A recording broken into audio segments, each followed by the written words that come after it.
Okay, here we go. By request, Steve Jobs' birth chart. This is going to be quick and dirty. I haven't even really studied this chart that much, besides some really conspicuous things that stood out to me, uh, and which I posted about on X this week, and which I'll talk about in this video. I mean, I've looked at his birth chart before, but when I work with clients, I spend days getting ready, researching their charts, and then as we continue to work together over the months and years, more and more layers just get peeled back. It's a deep project when you're dealing with someone's blueprint. But people have asked what exactly is going on under the hood, and so I wanted to do something, like I said, like a quick and dirty video over on what exactly I'm looking at when I'm making these threads about transits to Steve Jobs' chart, and using that to discuss maybe things that are going on with Apple, its future, and Steve Jobs' legacy within that. One of the first things that we always want to look at is over to the 9 o'clock position. Okay, you'll see an AC over here at the 9 o'clock position, which is the ascendant. That is the gateway into the first house. You'll see this inner wheel, or this inner dial, let's say, going counterclockwise 1 to 12. Those are the 12 houses, the 12 comprehensive life zones, which every person will experience in this life. Now, you'll notice that not all of the houses have tenants in them. That's these planets that are a little bit further out from that inner dial, and I'll describe these hieroglyphs. But you'll notice, for example, up near the noon position where there's a 9, that's an empty house. So just because a person, though, doesn't have a planet in that house doesn't mean that they don't have that life experience. Like I said, everyone experiences the 12 life zones. In particular, the moon is going to pass through there once every 30 days. It's just that maybe it's not so much highlighted, let's say, as far as other life zones. So you've got the life zones, you've got the tenants in them. The red and blue lines are the communication that they're having with each other, and the red lines are tense, and the blue lines are smooth and evenly flowing communication. You'll also notice some sacred geometry in here. You see how this forms a rectangle with an X in the middle, so that these communications that are happening between discrete players actually starts to become kind of like a group conversation. It's not just that you're messaging and texting your brother and sister in one chat on your phone about what to bring to the family dinner.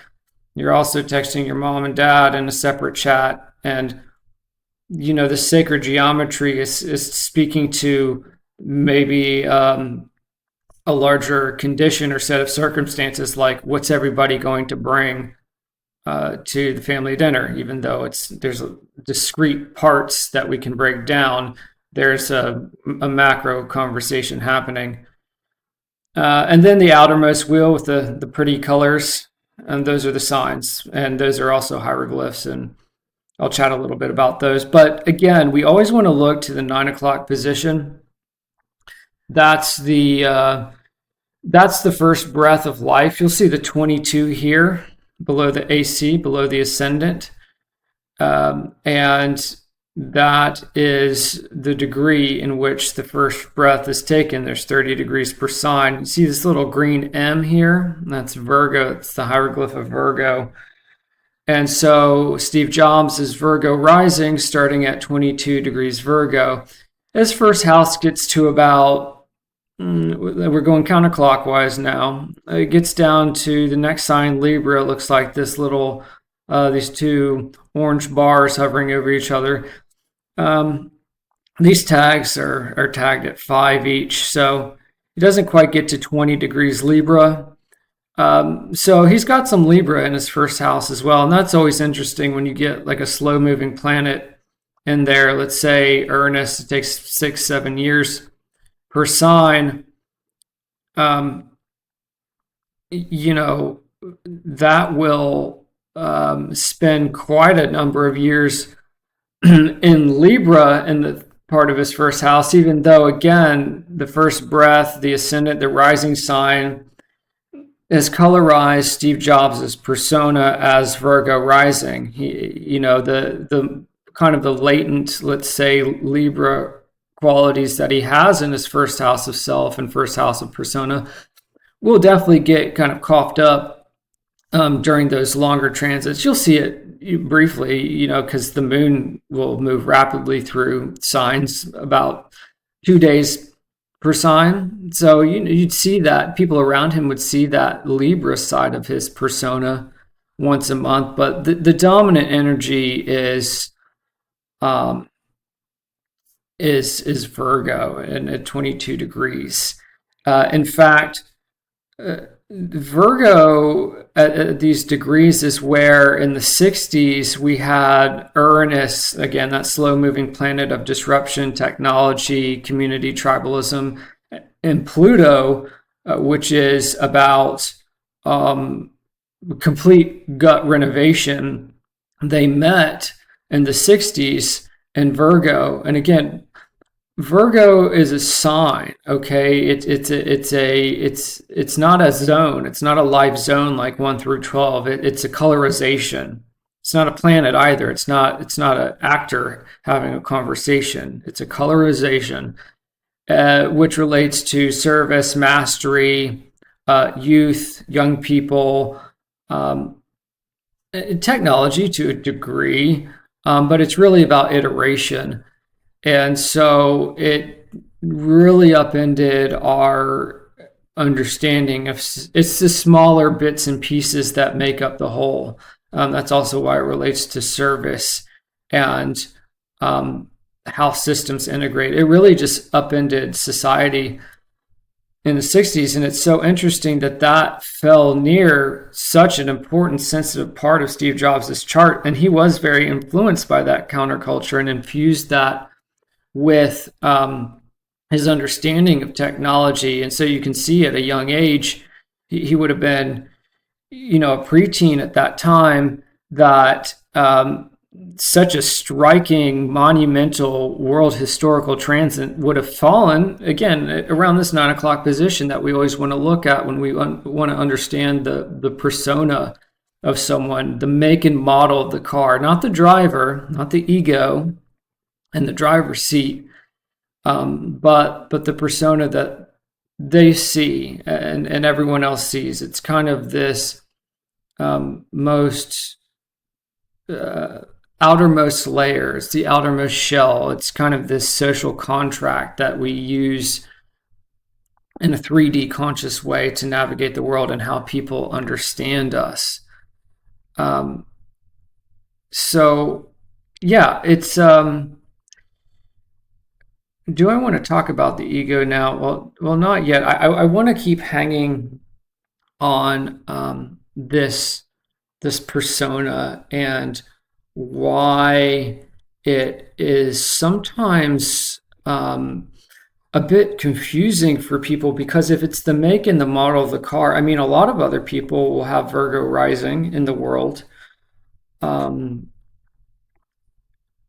Other people will also have it in the late degrees, but not necessarily at 22 degrees. That's why that very sensitive degree when you get a long-term transit on it, it really affects the personality.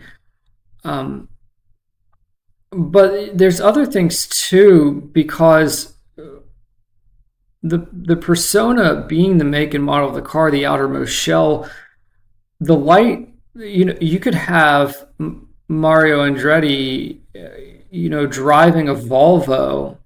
He's famous race car driver, and he takes the most basic consumer model suburban car, and he could race that thing like a champ. And that's where the ego comes in, and can really, it creates, I think, a lot of confusion in politics and news and celebrities, because and how the public interfaces with the person's energy, because they get mixed up when there's the back and forth of whether they're perceiving the person's persona or if they're perceiving the sun. The sun sign is the ego. That's the basic pop astrology stuff, right? What's your sun sign? What's your sign? Because people will latch on to the ego, but of course we're a very material world, so they'll see the persona and they'll get a little confused. They're like, oh, you're a little bit like that, but your persona comes off like this. And you could have people not understanding that and think that you're a confused person, when really they just don't understand the way a person is built, and they don't understand the contrast between the persona and the ego. I want to draw your attention over here to about the 330 position, where you do see Steve Jobs' son. You see how it has a 5 next to it, and it's near this kind of like these two boomerangs tied together by a blue line. That's Pisces, right? So he's a 5 degrees Pisces sun. And Pisces is, I'm sure a lot of you have heard of these cliches. Pisces is the dreamer. It's very fluffy and interested in ideals, right? And so we might say that that's Steve Jobs. Always kind of wanting to dream in a different way, and with these kind of glossy icons and things like that. Really interested in beautiful aesthetics. Well, that's literally the opposite sign of Virgo. The sister sign of Virgo is Pisces. And so you want to talk about contrast. That could make someone accuse Steve Jobs of being bipolar, because his persona as Virgo rising is very fastidious and meticulous and dry and logical. And yet here he has the ego driving that car is, oh, there's a wall at the end of this road. Why don't we just drive through it instead of trying to break the wall or drive around it? Why don't we fly over it? He doesn't, Pisces will find a way. He will think that, and people will say, well, you can't drive through a brick wall, Steve, you're going to crash. Or you can't fly because it's a car. That's what a plane does. And that Pisces sun will be like, well, what if we put wings on the car, and if we drive fast enough, it'll take off like a plane, and maybe we put a little ramp there. And that's where that dreamy thinking comes in, and where you get this idea of, hey, what about a computer in your pocket? What about an iPhone? But the Virgo rising is going to be, I'm going to iterate that thing 6 ways from Sunday and be very demanding and fastidious about it. And what I find is interesting is these 12 life zones that interdial that we've been talking about, those by triangulation have a relationship to the colorization we've been talking about, the sign energy. So the 6th house holds the energy of Virgo. So there is some consistency here. The dreamer actually does want to iterate a way to get that car flying over the brick wall and to eliminate limitations. And so they're actually, while someone would be thrown off by Steve Jobs at first, thinking that he's very utilitarian and practical, but at the same time, a wildly delusional dreamer, they would suddenly, because it's placed in this house, Virgo's natural neighborhood, this natural house, they would go, oh, okay, well, he's got a game plan. Like he's got the ramp, he's got the fins or the wings on the car. He's thinking about the speed that we need to get by the time we get to the ramp. He's logically iterating and thinking out how we're going to do the impossible. So his son, he just he has really no conversations with his son going on except this one blue line, and I'm not really going to go into that because it's just going to get too nuanced and complex, and I want to keep this pretty surface level. But that's kind of interesting to see that a lot of times a powerful person's son will be tangled up in some difficult or interesting conversations, or it'll be in a place. I find it interesting that it's in the sixth house. You see how it's not really at like a prominent position like high noon or the 6 o'clock position down in the roots. It's not at the canopy or the roots where you would typically see like a powerful person's sun. It's in the sixth house, which is kind of this, again, it's at this like 330 position, which is kind of weird. It's a little bit like, I don't know, it's not really vying for the spotlight. And the sixth house is where typically we're in service to others. You see how it's also below the east-west horizon too, the first house, the ascendant that we're talking about, where you're looking out at the horizon, the 3 o'clock position, which is partnerships, right? That's the yin yang. That's the complementary opposites. If the 9 o'clock is always the first breath, the persona and the self, and the 3 o'clock is always the other, even if they're an open enemy. You know, Trump, Clinton, Apple, Microsoft, kind of thing. With it being a little bit below there, it's not on these prominent high noon or 6 or 9 and 3 compass points, cardinal points. And I think that's kind of what endeared Steve Jobs to people is that that's a pretty humble place for a leader to have their son. It's really interesting to see that, and I think it speaks to his character as someone who was really all about the product and really wanted to just really sandpaper something down and make it as polished as it could be, and that was his purpose. I guess I will say, you know, this one nice blue line that he's got to Neptune, Neptune being the ruler of anything in Pisces, including a Pisces sun. I think it's not exact. I'm not going to go into the numbers of it because that's going to get a little bit complicated, but it's close enough to get this nice blue 120 degree trine.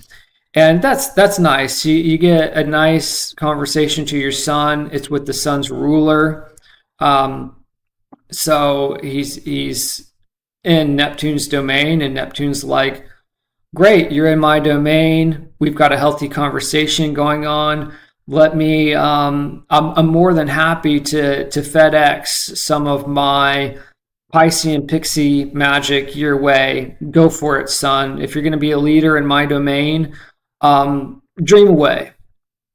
And so I do want to talk about that Neptune in another capacity though, because it's really important, but we're not there yet. Yeah,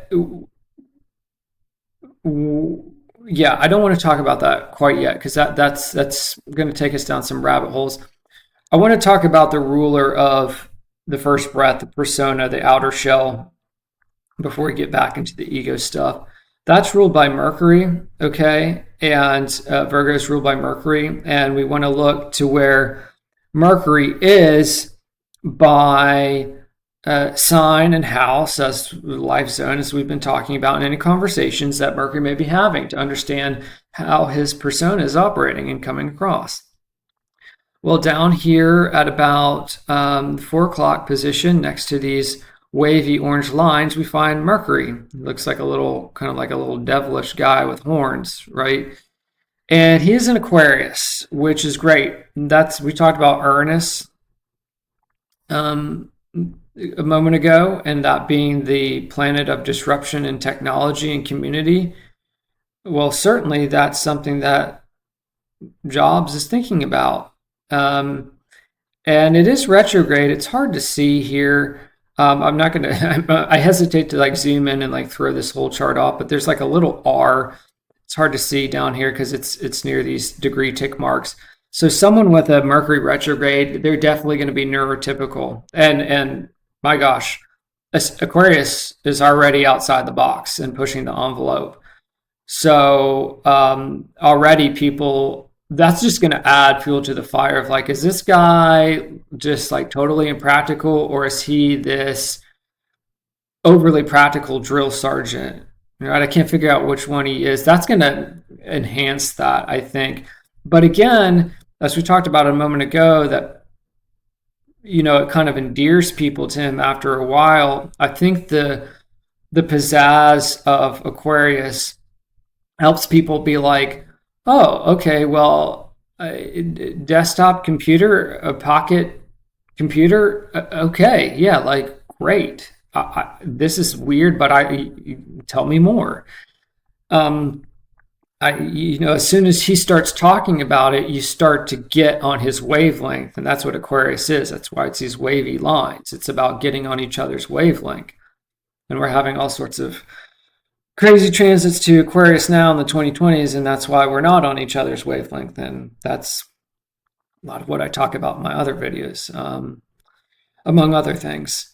Let's go to the inner dial again. It's in the 5th house of the inner child, the inner creator, children in general, fun things and hobbies. I mean, Jobs had is a majority shareholder in Pixar, which is Toy Story, right? And so he had that inner child in him, and he had that kind of, we're going back to that Pisces sun, that cartoonish fantasy. He had that desire. In the 5th house, one of the things about it being an inner child is it likes the inner child and everyone else. Hey, an iPod for everyone. And yeah, you're going to tap into the omnipresence of the Apple ecosystem or the Apple universe. So like those old commercials where it was the silhouettes of people dancing with the iPod, it's like, yeah, you all kind of like look the same in the Apple ecosystem, but some may listen to EDM, some may listen to folk or rock or jazz, and you can all do that because you all have one in your pocket. And I could see that 5th house retrograde Mercury in Aquarius really, especially being the ruler of the persona in the first breath, really amplifying that. And again, we see that in other things like his stake in Pixar. And people kind of getting it after he starts to talk about it because of that retrograde Mercury. Like, what do you mean? Like an iPod? Like, what? I don't get it. And then it's like, oh, no, wait, this is fun. This is a whole curated, self-curated world. But we're all around other self-curators. Again, now we're in the 2020s and a lot of that's getting destroyed and we're seeing the kind of pitfalls of it. But I mean, I guess relevant to this conversation too, we're seeing his legacy get really renovated. But I want to talk more about that once we go back to the ego stuff. I want to hang around this persona stuff for a while. Mercury is in a harsh conversation with Saturn. Okay, you see you got this red line over to Saturn in Scorpio. It's got that little barb on it. Scorpio the Scorpion over here at about the 6:30 or 7 o'clock position. Man, well, those are two fixed signs, Aquarius and Scorpio, and fixed means stubborn. And Well, that's a lot of determination. You can sit down and study, build for 9 hours straight, but it probably creates a lot of arguments with people, especially because Aquarius and Scorpio are about large scale organizations and communities. I mean, that's really, and Scorpio itself is the community of the hedge fund, the board of visitors, and the trustees. And it's really, I mean, you look at all the stuff that happened with Jobs, was at Apple, went to Next, came back to Apple, revitalized it with Johnny Ive and this whole slogan of think different. I mean, literally the most Aquarian thing you could say, think different. It's an air sign. It's about thinking, and it's about outside the box. And you've got that retrograde Mercury there. Red doesn't mean bad, but it's frictional and it's constructive. And you can see sometimes bad things before maybe a good thing happens. And yeah, it's definitely like personality clashes with the stakeholders and the trustees, and but then you could also lean into that and renovate it. um, so that's quite interesting. I feel for people who have Saturn and Scorpio. I've got some clients who do. It's tough. Or if you got Saturn in Scorpio's house 8, that's tough. I mean, you've got a lot of really stubborn, powerful people who don't want to see you succeed, or they're just unconsciously manipulative. It's a power struggle conversation for sure. And Steve had to fight for his inner child creations. He's also, look, he's got this key shaped symbol over back by Mercury. He's got this key shaped symbol that's Chiron. Big thing I talk about in readings with people. He's got it in Aquarius. Um, that takes about 7 years to get through a sign. Uh, you notice a lot of people born around Steve's generation, more on the latter side of him, going into the late 50s, early 60s, they just have community issues. They don't fit in, and they spend a lot of time bouncing between tribes or hedge funds or boards or leadership roles. And so, but that goes back to um, Steve being perhaps a little spiritually homeless and spiritually homeless and um, biologically homeless. Because if we go back to this Saturn at the 7 o'clock position, the one blue line it has go all the way up to about 11:30. Well, there's this little radio thing looking thing that's Uranus, planet of Aquarius, outside the box thinking, next to what looks kind of like a weird scythe or something like that. That's Jupiter. Well, that's really cool because Jupiter is about abundance and travel, and Aquarius is about outside the box thinking. And it kind of shares tendency with 10, which is career and public reputation, and 11, which is that's the Aquarian house, community, technology, tribes. And Jupiter is going to expand anything that it touches. And so he's got a great expansive experience and destiny to bring community to people and to make it feel like it's the best thing in the world. He did travel a lot. Jupiter is also higher learning and religion. Um, he traveled around, studied Buddhism. He was really interested in counterculture. He was adopted. And he was adopted by a family that was a different race than his father, and but loved them very much. And because if you look, the little blue 69 is Cancer's his home. It's Cancer is the mother, it's the moon sign. And I think again we see that especially with that trine to Saturn, like he was happy with his adopted parents. I like that it's a blue line there. He's like, yeah, I'm adopted. I make peace with being an outsider. I'll go travel around, get into Bob Dylan, studies in Buddhism. Uh, I'll be interested even in ecology. I'll name my company Apple. It's very earthy, home type stuff. And, um, you know,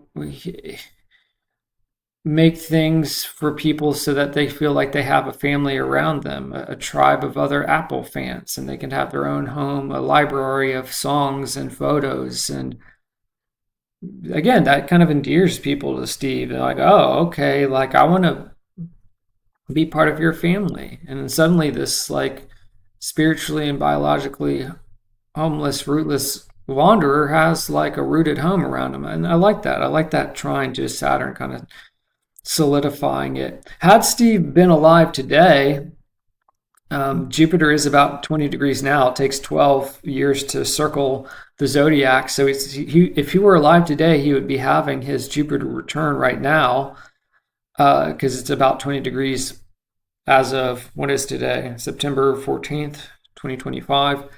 And I think that's interesting. We're coming right out of a week where Apple just had this huge product launch and people are like, where's Steve's fingerprints on this thing? Like this just doesn't feel alive to me. It doesn't feel like where's the dreaming? Where are we going to drive through this brick wall? Are we going to fly over it? Like where's the will to dare here?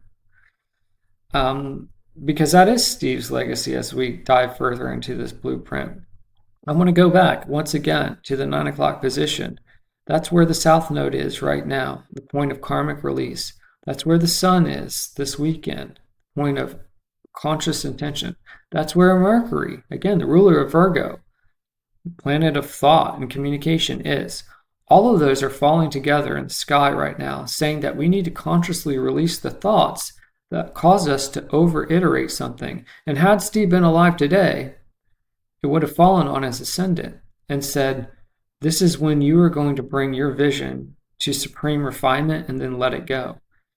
And if I overlay that with what people's reactions are to Apple's product release this week, it's almost like people are wondering, has Apple just fallen to the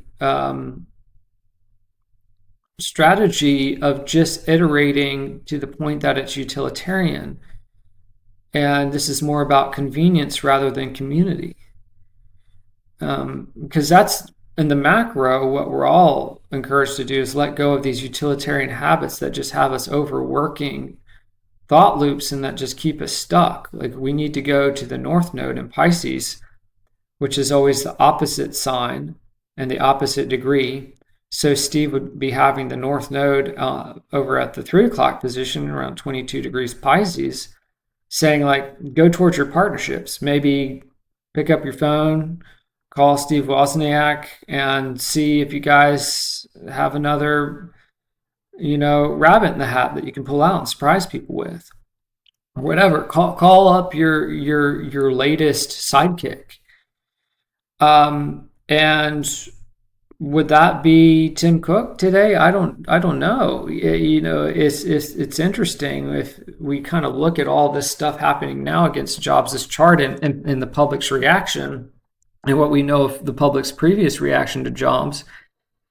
And the question is whether Apple is going to basically be in conversation with Steve's ghost and really carry forth his legacy, or if they're just going to take it in a different direction completely. And it does feel that, in late March, we'll have a new moon right on that degree, and that may be a time when maybe we see a product tease that feels really innovative. All sorts of Apple products have been teased, even foldables. And Jupiter will still be, Steve Jobs will still be having his Jupiter return until late June of 2026. So it is possible. There's still plenty of time for some wow factor to come out, but the chart would say that the ball is kind of in the court of Steve's as partners to help him. And I think many people are wondering how much Apple is listening to Steve's original vision, which we can see through his static blueprint and through the transits against it. We're at 30 minutes here, and there's just so much Man, there's so much that we can talk about. What do I want to talk about without overloading people? Um, hmm, man, there's so much we can talk about. Let me see here. By the way, node going down to the 6 o'clock position, this little horseshoe symbol, that's the north node. That's what the nodes look like. In his chart, he's got a fourth house north node. So he has to make a family. 4 is moon house, it's Cancer house. So it's like make a family. And I think he did. He made a consumer family, but I think he also again he won people's hearts over with people that he worked with. It is in Capricorn, which is a dry Saturnian sign, and so we go back to Saturn, the ruler of it, and the harsh communications there with the harsh convo with Mercury. And as many people liked his innovation, a lot of people were like, he's a very demanding guy. So maybe some differences of opinion in terms of his legacy. I guess the last thing I want to talk about here, we talked about Neptune earlier and how it rules the sun. It's in a nice conversation with the sun, and how it rules that 3 o'clock position, the descendant, the zone of the other in relationships, where that north node is now, and where we're going to have that new moon in March. Because that doesn't just rule his sun, it rules his partnerships. So let's go over here to that 7:30, 8 o'clock position, where we see this pitchfork or this trident, Neptune, hanging out here in the second house of my possessions, opposite the 8th house of our possessions. Now that's a tricky axis. Whenever I see a client with a 2-8 axis like that, I know we're in for an interesting conversation.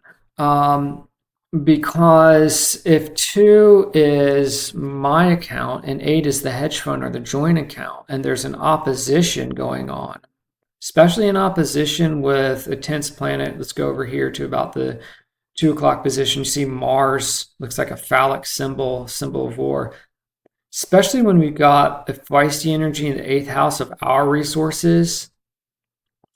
And he's well placed in Aries, his home sign, at the critical anaretic degree. That's what it's called, the 29th degree. So it's fired up beyond belief. That's where the board's like, oh, hell no, you're not taking, Neptune being the dreamer. It's like, well, we'll just take all these resources and we're gonna pour the entire company portfolio into this thing called an iPhone. And they're like, oh, hell no, you're not. That red line in Mars, like, no way, you're out of here. So again, we see more of this, like these contested ownership conversations. Now, again, it's not always bad. That Neptunian magic's like, hey, what if I just buy a majority stake in Pixar and make really cool kids films like Toy Story? It can do that. His moon, speaking of moon stuff, family stuff, is it also in Aries, but it's in the 7th house of partnerships. And that's that love-hate energy where it's like, what are you doing, Steve? Like, all right, love you, but you're gonna throw all of our like cultural capital into this. Like, what if it fails? Like, that's where it's almost like Steve loves to argue. It's his love language or something like that. So he's a man of action. He doesn't want to just have an idea go quietly into the night. He's like, fight me over this. Let's make sure this thing has some blood and guts to it. I want this thing to be a beating heart on the table. I want this product to really like sing when we send it out there. Now, other thing I want to draw your attention to, so that's one part of the X. Look down here at about getting close to the 6 o'clock position, maybe about 5:30. And we see Venus down here in the 4th house, which again, I like Venus in the 4th house. Love in the home. Yeah, it feels, it is Capricorn. Venus in Capricorn, though, I got a lot of thoughts about Venus in Capricorn. We had a Venus retrograde in Capricorn December of 21 and going into 22. and that was pretty rough for a lot of people. January 22 is rough for a lot of people. It's a heart of gold, but it can be. Capricorn is just so Saturnian, it can be tough. So, and then we've got this tough conversation from Venus in the fourth house, all the way up to this kind of wanderer signature near the 1130 position that we talked about in this northern hemisphere. The southern hemisphere is all personal stuff. All the stuff near the canopy is all, you're out in the public eye, right? And yeah, I mean, it's not bad. Venus is a very soft planet, but it is very catalytic. It is kind of like, is Steve a private person or a public person? You know, that's kind of adding to the mystery and the intrigue around him too. Is like, are you this wanderer, or do you just like want to hide out at home and have your weird diets and like not even give iPads to your own kids and stuff like that? It creates this. It still is a tension, even though it's soft, and I think generally Venus is very positive. That opposition with Uranus is going to create really big culture clashes or clashes in values. It's a lot of this stuff is fractal. I just just see the meme that just keeps coming up is differences of opinion. Well, we already talked about differences of opinion with 2 and 8, and look how. That's why I made that kind of silly metaphor earlier of you texting your brother and sister, but also your mom and dad about what you're going to bring to the family dinner, but it's all in discrete chat rooms or in messages on your phone, but it's all one conversation. That's how we start to understand that this Venus opposition with Uranus and Jupiter is connected to the conversation between Neptune and Mars. Not just mathematically in terms of this beautiful psychogeometry, but thematically. That's the job of the astrologer, is to detect that. And so this is called a grand cross. And it's in cardinal signs. All these planets are in cardinal signs associated with the turning points of the year. Summer solstice in Cancer, spring equinox in Aries, winter solstice in Capricorn, fall equinox in Libra. So it's very kind of pushy energy. And that grand cross says, the dam's going to break. And to me, it's Steve saying, come hell or high water, we're going to get something out here that moves people's souls and moves people's wallets, probably too. Because Capricorn and cardinal energy can be very practical. But there's going to be, I think, a lot of there was, not I think there would be, there was a lot of tension around bringing that, but Steve's not going to back down from that because his chart's like, this is worth stirring the pot over. And that's quite a configuration, a grand cross, especially in cardinal signs with Mars is really the fire starter here. I mean, Venus and Neptune are pretty soft, but they're all in conversation, and it worked. I mean, we're talking about Steve Jobs in a video today, and he made a mark. So it's not like you look at a chart and you're like, oh my gosh, this is so tense and so crazy. This person's going to have a horrible life. It's very dynamic, and we even talked about how he doesn't even have that prominent of a sun placement, and yet here he is, a completely famous household name. And so you start to see how the pieces of these charts work together. I want to say one last thing before we bounce off here. Let's go back to that north node near the roots of the chart. That's really the destiny of someone. And since he has a fourth house north node, he has to make a family.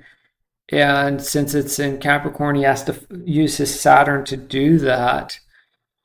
So we talked about the persona, we talked about the ego, now we're talking about the destiny.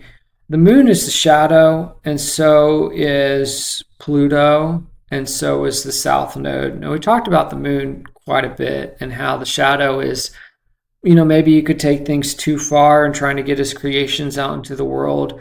South node's always opposite the north node, so the south node at 3 degrees Cancer in the 10th house of career, near the high noon and the canopy of the chart rather than the roots, can be like, maybe a little bit too obsessed with being in the public eye and being at work all the time and just iterating all the time and thinking that work is your home and that making products are your home. It's like, no, you got to take time out to relax. You can't just be workaholic, especially because the moon, which is the ruler of a Cancer South Node, we go back to that moon in Aries, and that Mars in Aries, which is part of that Grand Cross, and it's almost like the guy is addicted to conflict.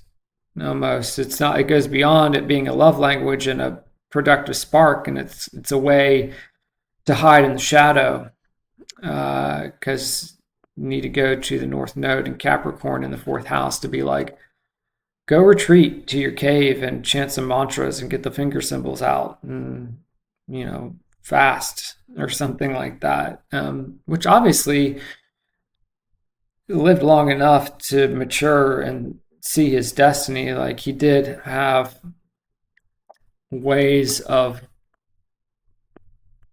doing his own thing and pulling back, and having that kind of like monkish thread through his existence. So I'm not saying like, oh, he just fell into a shadow. It's just something all of us have to be mindful of. It's just, that's why it's a shadow. It's just that karma, that old karma is persistent. I've worked with people for half a decade now as clients who become great friends, and the shadow just trips them up all the time, just out of nowhere.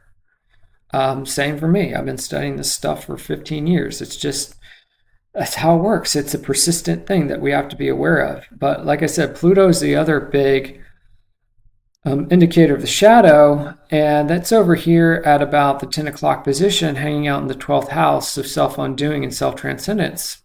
And that's a pretty tough place to have Pluto. Pretty tough place to have your shadow. A shadow in a shadowy zone. That's like being unaware of things you're unaware of. What was that, like Donald Rumsfeld said?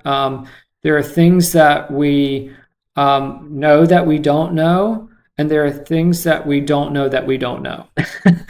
And that's the latter is Pluto in the 12th house. It's like, you think you're aware of your blind spots, but there are many other things that you're not aware of that are happening to you. And that's why I look at that Pluto being in a square to that Saturn, which he's got to lean into to be his destiny. And that's kind of like, oh man, Steve, you got to be aware of people like being in back rooms, making deals without you being present and sabotaging you and throwing wrenches in the works. And we really need to be an advocate for transparency, and maybe not so addicted to the conflict, and maybe a little bit self-preservational in ways, maybe get them to meet on your home turf rather than you meeting on theirs, because otherwise they may try to go behind your back and do things that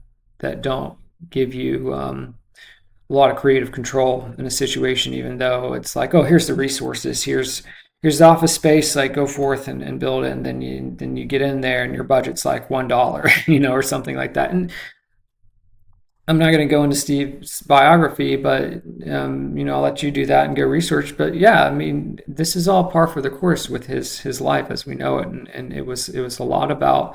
If I look at this chart, my meme would be creative control.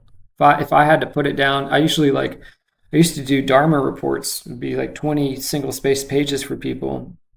I'm thinking about bringing them back, but now I just do consultations, and I would title these Dharma reports, 1 or 2 or 3 words. And for this, it would be creative control. And you can see the shadow and the light in that. Because someone who has creative control is like a race car driver behind a Volvo, masterful, totally thinking outside the box, daring to dream, doing something different, but also dealing with his own control issues and the control issues of others that would sabotage that dream. And that's where we get into the mystery of karma.